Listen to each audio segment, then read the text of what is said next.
நைட்ல mobile data off பண்ணாம தூங்குற ஆளா நீங்க அப்படிங்கிற வீடியோ உங்களுக்கு லாஸ்ட் இயர் வரைக்கும் நான் மொபைல்ல எப்போனாலும் வந்து மொபைல் டேட்டா ஆஃப் பண்ணுவேன். ரீசன் என்னன்னா நான் லிமிட்டடா தான் போட்டு வச்சிருப்பேன். அதனால எவ்வளவு டேட்டா போயிருக்கு எவ்வளவு டேட்டா போயிருக்குன்னு பார்த்துட்டு ஆஃப் பண்ணிப்பேன். இப்ப என்னாச்சு, அன்லிமிட்டட் 5G தானே கிடைக்குது, இங்க வந்து எனக்கு 250 MBPS கிடைக்குது, எதுக்கு நம்ம ஆஃப் பண்ணிட்டு அப்படின்ட்டு எனி டைம் 24x7 நாங்களே வச்சிருக்கோம்.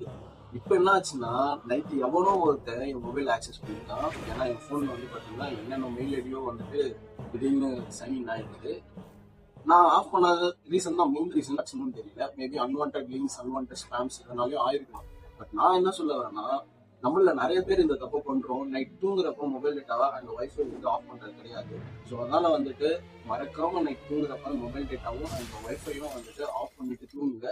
மறக்காம வந்து லைக் பண்ணிட்டு இந்த மாதிரி உங்க ஃப்ரெண்ட்ஸ் அண்ட் ஃபேமிலிஸ்ல யாராச்சும் பண்றவங்களா இருந்தாலும் அவங்களுக்கு ஷேர் பண்ணிட்டு உடனே மொபைல் டேட்டா அண்ட் வைஃபை வந்து கட் பண்ண சொல்லுங்க நைட் தூங்குறப்ப.